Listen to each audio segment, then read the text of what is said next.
Hello, I'm Cressida and I'm reading How to Train Your Dragon, and we've got up to, I think, chapter 4, which is called actually How to Train Your Dragon.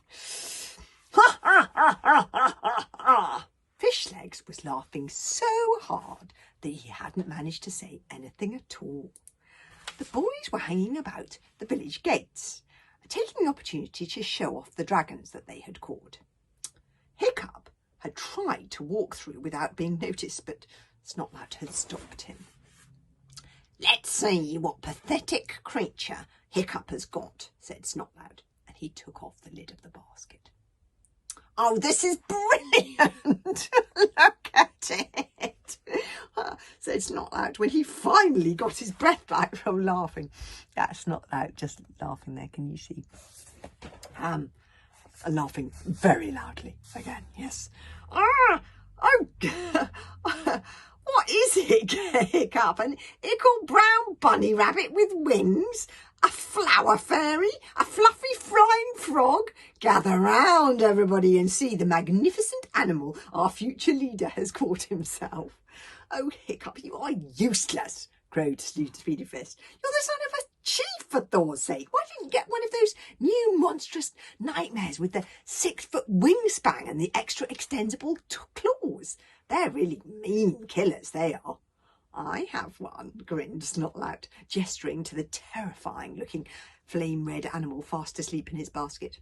"I think I shall call her Fireworm. What are you going to call yours, Hiccup? Sweetums? Sugar Lips? Babyface?"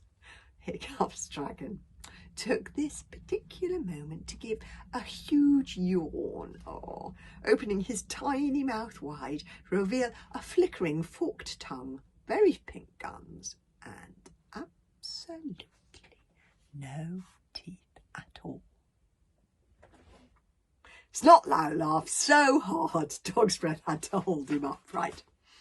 "Toothless!" cried Snotlout. "Hiccup has found himself the only toothless dragon in the uncivilized world. Oh, this is too good. Hiccup the useless and his dragon toothless." Fishlegs leapt to Hiccup's defence. "Well, you are not allowed that monstrous nightmare that you've got there, Snotlout. Only the son of a chief is allowed a monstrous nightmare, and that fireworm dragon is Hiccup's by right."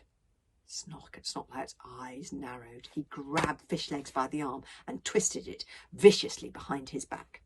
"Nobody's listening to you, you plankton-brained Fishlegs disaster area," sneered Snotlout. "Thanks to you and your snivelling sneezing, that whole military operation was nearly a total disaster. When I'm chief of the tribe, the first thing I'm going to do is boot out anybody with a pathetic allergy like yours straight out into exile. You're not fit to be a hooligan." Poor Fishlegs went very white in the face, but he still managed to gasp out, "But you are not going to be the chief of this tribe. Hiccup is going to be the chief of this tribe." Snotlout dropped Fishlegs' arm and advanced menacingly on Hiccup. "Oh, he is he?" jeered Snotlout. "So I'm not allowed that monstrous nightmare, am I? Our future leader is keeping very quiet about it, isn't he? Come on, Hiccup, I'm stealing your inheritance. What are you going to do about it then, eh?" The boys all looked solemn. Snotlout really had broken an ancient Viking rule. "Hiccup should challenge you for the dragon," said Fishlegs slowly, and everybody swiveled round to look expectantly at Hiccup. "Oh, brilliant," muttered Hiccup under his breath. "Thank you, Fishlegs. My day just gets better and better." Snotlout, you see, was a great brute of a boy who didn't really need Dog's Breath's help when it came to bashing people up. He wore specially constructed bronze-tipped sandals in order to cause maximum damage when kicking people. Hiccup tried to stay out of his way as much as he possibly could, but he couldn't ignore this insult to his status. Now Fishlegs had helpfully pointed it out without looking a coward in front of the other boys. And if you became known as a coward in the hooligan tribe, you might as well go the whole hog and wear a pale pink jerkin, take up playing the harp, and change your name to Ermintrude. There's Hiccup wearing the jerkin and playing the harp. I challenge you, Snotlout, to the dragon, fireworm, who is mine by right, said Hiccup, trying to hide his reluctance, poor Hiccup, by speaking as loudly and as formally as he could. I accept your challenge, said Snotlout, super fast, grinning all over his horrid, smug face. Axes or fists? Fists, said Hiccup, because axes were a really bad idea. I shall look forward to showing you how a real future hero fights, said Snotlout. And then he remembered something. Oh, after the initiation thingy on Thursday, though, I don't want to stub my toe or something while I'm kicking you all around the village. Hiccup might win, Fishlegs pointed out. Of course he won't win, boasted Snotlout. Look at my sporting ability, my Viking courage, my capacity for mindless violence. I shall win just as surely as I shall be the chief of this tribe one day. I mean, look at my dragon and then look at his dragon. He pointed mockingly at Toothless. The gods have spoken. It's only a matter of time. In the meantime, Snotlout carried on, I shall live in fear of being gummed to death by Hiccup's terrifying toothless terrapin. And Snotlout sauntered off in lordly fashion, giving Hiccup a nasty kick on the shins as he did so. Sorry about the challenge, Fishlegs apologised after they had left the basket with the dragons in them under their beds at their houses. Oh, don't worry about it, said Hiccup. Somebody would have got me to do it anyway. You know how they all love a fight.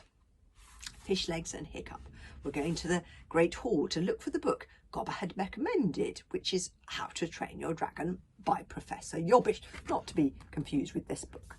This is the one by Professor Yobbish. As it happens, confided Hiccup, I know a bit about dragons already, but I haven't the foggiest clue how to start training one. I would have said they were virtually untrainable. I'm really looking forward to getting some tips. The Great Hall was a hullabaloo of young barbarians fighting, yelling and playing the popular Viking game of bashyball, which was a very violent contact sport with lots of contact and very few rules. Hiccup and Fishlegs found the book tucked away in the fireplace, practically in the fire. Hiccup had never noticed it before. He opened the book. I've included a basic replica of How to Train Your Dragon by Professor Yobbish here, in order that you can share the experience with Hiccup of opening that book for the first time, full of hope and expectation and interest. You'll have to imagine that the cover is unusually thick, with huge golden clasps, and that some scribe has covered it in elaborately fancy gilt lettering. It looks very inviting and interesting indeed. Going to tell you all sorts of things about how to train your dragon and, you know, how to do it. And look, it says How to Train Your Dragon by Professor Yobbish, and he's got all these letters after his name saying how important he is and everything. And there it is. Oh, yeah. And this is the ticket, the library ticket from Meathead Public Library, because do you remember Gobber said that he stole it from the library? Okay. And, oh, yeah, there's the big fancy thing saying about the author, Professor Yobbish, and how he's spent years observing the dragon in their natural habitat. Oh, this is going to be good. He's going to... Oh, chapter the first and the last. There's only one chapter. The golden rule of dragon training is to yell at it. The louder, the better. The end. Is that it? Surely that can't be it. Oh my goodness, that's it, said Hiccup furiously, turning the book upside down and shaking it, trying to see whether there was anything other than that single piece of paper inside it. No, that's it. It's just the back page, which says things like, this book changed my life, Squidfest the Terrible, nobody yells better than Professor Yobbish. This is a sensitive and well-researched book that contains all the information you need to turn your dragon into a pussycat. But that's it. Yell at it. Hiccup put the book down. I mean, these Vikings, I ask you. His face was unusually grim. Okay, Fishlegs, he said, unless you're any better at yelling than I am, we're on our own. We're going to have to work out our own method of dragon training. So yelling at it wouldn't work on you, would it? Would it, like Night Fury?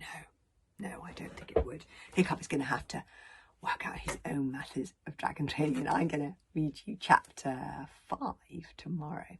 So I'll see you then.